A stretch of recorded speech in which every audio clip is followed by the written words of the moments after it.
안녕하세요. 남편과 화목한 결혼 생활을 이어가고 있는 30대 여성입니다. 그런 제가 여기에 찾아온 건 바로 제 미친 형님 이야기를 하고 싶어서예요. 물론 아주버님이 형님과 이혼 소송 중이니 형님이라 부를 날도 얼마 남지 않았지만요. 일단 어쩌다 저런 형님을 만나게 되었나 이야기를 하려면 제가 어쩌다 이 집안에 시집을 오게 되었는지도 말을 안 할 수는 없겠네요. 남편하고는 대학 CC였어요. 입학하자마자 서로 첫눈에 반했고 이후로 졸업할 때까지 동기들이 부러워할 만큼 예쁘게 연애했고요. 하지만 남편이랑 제가 서로 다른 나라로 유학을 가게 되면서 자연스레 멀어졌고 이후로는 친구들을 통해서 간간히 소식만 전해 듣게 되었죠. 그러다 동문회에서 우연히 재회하게 되었고 남편이 먼저 우리 그때 참 어렸다면서 연락을 해오기 시작했습니다. 그리고 저도 남편하고 워낙 좋은 기억이 많았어서 그런지 그런 연락이 싫지 않대요. 그래서 다시 연락을 주고받다가 연인 사이가 되었습니다. 그러다 결혼 이야기가 나온 건 저희가 연애한 지 2년째 돼가던 해였어요. 사실 양가에서는 이미 저희 둘이 연애한다는 걸 알고 계셨고 어쩌다 보니 왕래도 하고 있었거든요. 그러니까 어머님께서 먼저 뭐하러 시간을 끄냐며 서로 확신이 있으면 차라리 하루라도 빨리 식을 올리는 게 좋겠다고 하시더라고요. 사실 저는 친정어머니가 안 계세요. 제가 아주 어렸을 때 지병으로 돌아가셨고 이후로 아버지께서 혼자 저를 키우셨죠. 다만 아버지가 사업을 하시다 보니 저랑 많은 시간을 같이 보내주시지는 못하셨어요. 그래서 금전적으로 어려움은 없었지만 마음 한구석에 늘 외로움이랄까 그리움이랄까 그런 결핍이 있었네요. 그리고 이런 부분을 제 남편도 그렇고 시부모님께서도 알고 계셨거든요. 그래서 어머님이 저한테 마음을 많이 써주셨던 거고요.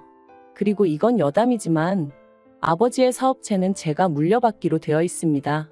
그래서 몇몇 친구들은 저희 어머님이 그런 것 때문에 잘해주시는 거 아니냐는 걱정도 해주더라고요. 하지만 결론부터 말하자면 저희 어머님은 결혼 전보다 결혼 후에 저에게 더 잘해주셨어요. 이제 진짜 당신 딸이나 다름이 없다 하시면서 말이죠. 그런데 이런 제 결혼 생활에 먹구름이 드리워진 건 어이없게도 아주버님이 결혼을 하면서였어요. 정말이지 어디서부터 어떻게 이야기를 해야 하나 싶은데 일단 저희 아주버님은 성격이 좋게 말하면 유하고 안 좋게 말하면 물러터졌거든요. 하지만 아주버님 성격이 그런 걸 제가 뭐라고 할 건 아니었으니까 그저 옆에서 지켜보고 들려오는 이야기 들으면서 혀를 차는 정도였죠. 아무튼 그런 아주버님께서 결혼하겠다며 여자를 집에 데리고 왔다대요. 문제는 그 결혼 상대가 아주버님보다 나이도 6살이나 많고 직업도 변변찮았다는 거지만요. 아무리 사랑하는데 국경이 없고 직업에 귀천이 없다지만 저희 시부모님의 반대는 거셌습니다. 그 여자랑 결혼할 거면 연 끊자는 얘기까지 나왔거든요. 그리고 저희 아주버님 성격은 그런 두 분에 맞설 만큼 강단 있는 사람이 아니었어요. 결국 시부모님의 반대를 이겨내지 못하고 그 여자한테 헤어지자고 했다더라고요. 하지만 두 사람이 헤어지고 그렇게 상황이 마무리되었다고 생각했을 무렵이었습니다. 그 여자가 저희 시댁에 직접 찾아왔네요. 보기에도 불러온 배를 감싸 안고 말이죠. 이 일로 정말 시댁은 쑥대밭이 되었습니다. 시부모님께서는 원래도 마음에 안 들었는데 임신까지 했다는 사실에 아연실색하셨고 아주버님은 그럼 어떡하냐 그래도 내 핏줄은 내가 책임져야 되지 않겠냐 불쌍한 여자다 그러고 있고 저희 남편이 자기 형이지만 정말 미친 것 같다며 아주 절레절레 난색을 표하더라니까요. 하지만 이때도 저는 당연히 아무런 말도 하지 않았습니다. 의견이 없어서가 아니라 말 그대로 제가 나설 자리가 아니었으니까요. 그리고 결국 역시나 자식 이기는 부모 없다고 시부모님은 두 사람의 결혼을 허락하셨습니다. 사실 더는 반대를 하실 수가 없는 상황이었죠. 다만 시부모님이 지들 멋대로 하는 결혼인 만큼 아무것도 못 해준다 하시더니 정말로 아무것도 안 해주시더라고요. 그리고 이 일로 아주버님하고 형님이 크게 다퉜다고 들었어요. 물론 저나 저희 남편이 나설 자리는 아니라서 그냥 어렵네 하고 말았지만요. 한편 아주버님이 결혼하고 얼마 지나지 않아 어머님의 생신이었습니다. 그래서 저는 평소와 같이 어머님이 좋아하시는 호텔 레스토랑에 예약을 하려던 참이었어요. 제가 시집 온 해에 어머님이 그러셨거든요. 집에서 말고 어디 분위기 좋은 데서 식사하고 싶으시다고요.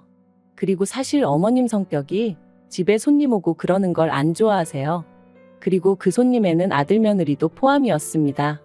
저희가 오면 옷도 신경 써서 입고 계셔야 하고 생리현상도 조심해야 하고 그런 게 불편하다 하시며 그냥 분위기 좋은 데 가서 다 같이 깔끔하게 한 끼 먹고 헤어지는 게 좋다 하셨죠. 그래서 시부모님 생신이나 가족 행사가 있는 날이면 늘 호텔이나 유명한 식당으로 가거든요. 그래서 이 이야기를 형님한테도 했는데 형님이 고집을 부리대요. 어머님이 그렇게 말씀하셨어도 그건 경우가 아니라면서 그리고는 기어이 직접 한상을 차려드려야겠다는 거예요. 그래서 그러면 형님은 그렇게 해드리시라 했어요. 저는 어차피 호텔 식대를 제가 낼 거니까 원래대로 호텔에서 모시겠다고요. 그런데 말도 안 된답니다.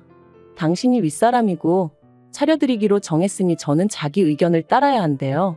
그러면서 그게 윗사람에 대한 제 바른 자세라는데 황당하더라고요. 그래서 제가 솔직히 말했어요. 저는 찌개나 밑반찬처럼 간단한 음식은 할 수 있어도 시부모님 모실 만한 요리 실력은 없다. 그러자 형님은 마치 건수라도 잡았다 싶었는지 그러면 더더욱 배울 생각을 해야지 내뺄 생각만 하느냐면서 자기가 저희 집에 와서 저를 가르쳐 줄 테니 배우라대요. 그래서 결국 울며 겨자 먹기로 그러기로 했죠. 그런데 이게 웬걸. 막상 저희 집에 와서는 형님이 이 집은 누가 해줬냐, 이 살림은 누가 해줬냐. 솔직히 지나치다 싶을 만큼 사적인 것들을 물어보는 거예요. 그리고 저는 딱히 숨길 일이라곤 생각을 못하고 사실 그대로 이야기를 했죠. 참고로 집은 양가에서 반반 부담해서 사주시기도 했고요. 그런데 반반이란 단어는 형님 귀에는 들리지가 않은 건지 해놓고 사는 게 이렇게 다를 수가 있냐며 불편한 티를 내대요. 괜한 소리를 했나 싶은 게 얼마나 찜찜했는지 몰라요. 그뿐만이 아니었습니다. 굳이 음식을 가르쳐주겠다고 없는 시간까지 비워놓게 만들더니 정작 가르쳐주고 간 건 하나도 없었어요. 그래놓고는 인터넷에 보면 다 잘 나와 있으니까 어머님 생신 당일날 저더러 갈비찜에 잡채에 이것저것 해오라나요? 그런데 거기서 끝이 아니라 시댁으로 바로 가면 안 되고 자기가 먼저 한번 확인을 해봐야 한답니다. 어머님 상에 올릴 만한 건지 아닌지 검사를 해야겠다나요? 그래서 결국 제가 고민 끝에 어머님께 전화를 드렸어요. 그리고는 형님이 어머님 댁에서 생신을 축하드리자고 하는데 어머님은 알고 계신지 물었죠. 그리고는 제가 너무 요리도 못하고 하는데 형님이 이것저것 해오라고 하셔서 걱정이란 얘기도 했어요. 그랬더니 어머님께서 대번에 왜 당신 의견도 묻지 않고 그런 계획을 세우느냐며 싫다고 하시대요. 그리고는 전처럼 호텔에서 먹자셔서 결국 그러기로 했어요. 그리고 어머님 생신 당일 결국 전과 마찬가지로 호텔 레스토랑에서 모였습니다. 모두가 화기애애한 분위기 속에 형님만 안색이 좋지 않았죠. 그리고 그런 모습을 보고 있자니 솔직히 좀 찜찜하긴 했어요. 하지만 제가 형님 기분을 맞춰줘야 하는 건 아니잖아요. 아무튼 식사를 마치고 디저트를 기다리면서 어머님한테 생신 축하드린다는 인사와 함께 준비했던 선물을 드렸습니다. 어머님이 예전에 제 핸드백 보고 너무 예쁘다고 하셨던 게 기억이 나서 같은 브랜드에서 좀 더 어른들이 편하게 드실 수 있는 걸로 샀거든요. 명품이니까 조금 비쌌고요. 하지만 제 기준에 무리 없는 선이었고 제가 해드리고 싶어서 산 거였으니 크게 문제될 건 없었어요. 무엇보다 어머님이 제 선물을 꺼내보시고는 너무 좋아하셔서 그것만으로도 소위 돈 쓴 보람이 있다 싶었죠. 그런데 그때 형님이 저더러 잠깐 나와보라는 거예요. 이 분위기, 이 타이밍에 싶었지만 당장 제가 안 간다고 하면 분위기가 더 안 좋아질 것 같아서 양해를 구하고 형님을 따라 나갔습니다. 형님이 저를 화장실로 데리고 가서는 지금 뭐 하자는 거냐고 따지더군요. 그래서 제가 뭐가 문제냐니까 자기가 그때 분명히 선물은 20만 원 안에서 살 거라고 했던 거 기억 안 나냐는 거예요. 그래서 기억하고 있다고. 하지만 그건 형님이 그러신다는 거였지 저랑은 상관없는 이야기 아니냐 했습니다. 그랬더니 형님이 지금 자기 엿먹이는 거냐면서 자기가 20만 원짜리를 한다고 했으면 저도 그 정도 선으로 맞추는 게 기본 상식 아니냐고. 그런데 보란듯이 비싼 핸드백을 사서 내놓는 거 그거 지금 자기 가지고 노는 거 아니냐대요. 이게 그 말로만 듣던 자격지심인가 싶은 게 황당하기 짝이 없더라고요. 그래서 무슨 오해가 있으신가 본데 저는 형님을 곤란하게 만들 생각은 쥐꼬리만큼도 없었다 했습니다. 하지만 형님은 계속해서 저더러 그 핸드백을 사온 저희가 뭐냐 따지더니 급기야는 동서 혼자 어머님한테 예쁨 받으면 좋냐고 시비를 거는 거예요. 정말이지 말이 통하지 않는다는 게 이런 거구나 싶었죠. 그래서 제가 형님은 형님이 하고 싶은 만큼 하면 되는 거고 나는 내가 하고 싶은 만큼 하는 거라고 그뿐이다 했습니다. 한편 자리로 돌아와 마저 디저트 먹고 그렇게 어머님 생신 축하 자리는 좋게 마무리가 되었어요. 그리고 집으로 돌아오는 길에 남편이 아까 형수랑 무슨 이야기를 그렇게 했냐고 묻더라고요. 그래서 어머님 생신 선물 좋은 거 해드렸다고 욕만 잔뜩 먹었다니까 남편이 어이없단 표정으로 저를 쳐다보더니 너무 신경 쓰지 말라대요. 그래서 신경 안 쓸 거야 했습니다. 솔직히 제가 자기한테 돈을 빌려서 산 것도 아니고 제 돈 주고 제가 좋아서 해드린 건데 왜 욕을 먹었나 싶은 게 생각할수록 열받고 짜증났었거든요. 그런데 그날 저녁 다시 형님한테 전화가 걸려왔습니다. 그리고는 한다는 소리가 앞으로는 뭘 하던지 간에 자기하고 상의하고 허락을 구하라는 거예요. 그래서 제가 왜 그래야 하냐고 했습니다. 그랬더니 자기가 윗사람이니까 당연히 그렇게 해야 한다나요? 그래서 윗사람을 따질 거면 어머님이 제일 어른이시니 앞으로는 상의를 해도 어머님하고 하고 허락을 구해도 어머님한테 구하겠다 했어요. 그랬더니 저더러 어머님이 좀 이뻐라 한다고 눈에 뵈는 게 없냐는데 이건 무슨 동네 양아치도 아니고 말본새하고는 정말 수준이 하더라고요. 그래서 말 좀 가려서 하시라고 아무리 형님이라고 해도 지켜야 할 선이 있는 거라고 했죠. 그리고는 저도 분이 안 풀려서 하고 싶은 말이 있으면 생각 좀 정리해서 다음에 만났을 때 대놓고 하라고 그러고는 전화 끊어버렸네요. 그런데 그 일이 있고 정확히 3일 뒤였어요. 남편이 어쩐 일로 술에 잔뜩 취해서는 집에 들어온 거예요. 그래서 제가 무슨 일이라도 있었냐니까 너무 속이 상하고 괴로워서 그런다더니 자기가 어머님한테 들은 말이 있는데 물어도 되겠냐대요?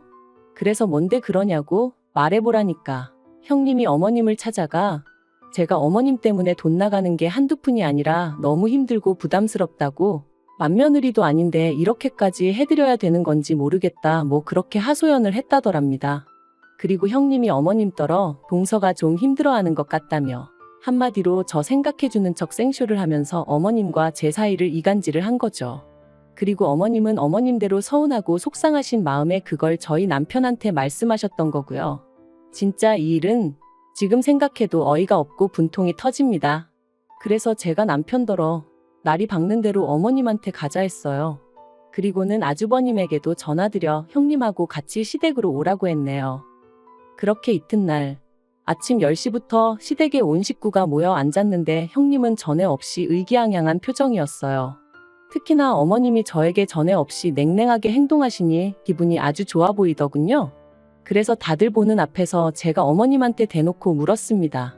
형님이 제가 어머님 때문에 힘들다 그런 소리를 했냐고요. 그랬더니 형님 표정이 순식간에 달라졌어요.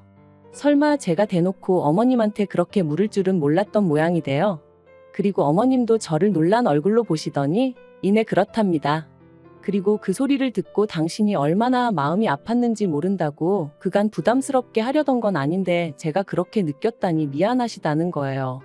그래서 제가 엉엉 울어버렸어요. 그리고는 어머님 왜 제 마음을 그렇게 몰라주시냐고 어떻게 저랑 알고 지내신 세월이 있는데 형님 말 몇 마디만 듣고 제 마음을 그렇게 오해하실 수가 있냐고 물었죠. 그랬더니 저희 형님이 저더러 어이없다며 어머님 앞에서 생쇼하지 말랍니다. 그래서 제가 왜 생쇼를 하겠냐고 되물었어요. 그리고는 형님이야말로 어머님하고 가깝게 지내고 싶으면 노력을 하던지 인품을 갖추던지 하지 왜 없는 말을 지어내서 사람 사이를 이간질을 하냐 따졌네요. 막말로 제가 설령 그런 생각을 했다 쳐도 다른 사람도 아니고 형님한테 털어놓을 이유가 있겠냐면서요. 그랬더니 저희 남편도 하긴 그렇다면서 제가 친구가 없는 것도 아닌데 굳이 친하지도 않은 형수한테 왜 하소연을 하겠냐고. 그러자 아주버님도 이번만큼은 점점 상황 파악이 되었는지 형님더러 이게 무슨 소리냐며 따지고 들었습니다. 그러자 그제서야 형님이 왜 다들 자기한테만 뭐라고 하냐 하더니 급기야는 자기가 봐도 안 되겠다 싶었는지 대뜸 어머님이 제일 나쁘다는 거예요. 장남차남이 엄연히 다른데 매번 동서만 예뻐하시지 않으셨냐 그러시는 거 아니라면서 말이죠. 어머님도 어머님대로 황당한 얼굴이셨지만 저도 정말 어이가 없었어요. 솔직히 자기가 이 집에 시집와서 한 게 뭐가 있다고? 어머님이 자기랑 나를 똑같이 대해주셔야 된다고 믿고 있는 건지 기도 안 차더라니까요. 그리고 그때 아주버님이 형님 뺨을 때렸습니다. 왜 화목한 집안 분위기를 흐트려 놓느냐면서 말이죠. 그리고 졸지의 분위기는 아주버님과 형님의 부부싸움으로 이어졌어요. 형님은 네가 뭔데 나를 때리냐면서 신고를 한 해 만에 난리가 났고, 조금도 미안해하는 기색 없는 형님한테 아주버님은 네가 그렇게 떳떳하냐 하더니 급기야는 이혼 이야기를 꺼냈습니다. 동시에 내가 지훈이 내 새끼 아닌 거 정말 모를 줄 알았냐면서 말이죠. 이때는 저도 저지만 시부모님 두 분 다 기함을 하셨어요. 그리고는 어쩐지 닮은 구석이 하나도 없더라는 저희 남편 말과 함께 그때부터 정말 쑥대밭이 되어버렸네요. 알고 보니 아주버님은 자기 애가 아닌 줄 알면서도 자기가 책임지기로 마음먹은 이상 어떻게든 가슴속에 품고 살려고 했었답니다. 그런데 형님이 잘 지내는 다른 식구들한테 해코지를 하는 걸 보니 이대로는 안 되겠다 싶으셨다네요. 저도 정말 이런 일을 제가 바로 곁에서 보게 될 줄은 몰랐는데 저희 아주버님만 불쌍하게 된 거죠 뭐. 아무튼 그래서 지금 아주버님네는 이혼 소송 중이고 뭐 그렇습니다.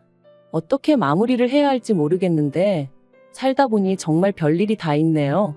참, 그리고 어머님은 저에게 몇 번이나 사과를 하셨어요. 최소한 저한테 사실 확인이라도 먼저 하셨어야 하는데 그때는 왠지 괘씸하기도 하고 민망하기도 하고 그래서 소가리만 하셨다면서. 그리고 어쨌든 사람 관계라는 게 이럴 수도 저럴 수도 있다 생각하고 저도 더는 어머님 원망은 하지 않기로 했어요. 진짜 모녀들도 싸우고 화해하고 그러잖아요. 저도 어머님하고 좀 더 가까워지기 위한 과정이었다고 생각하려고요.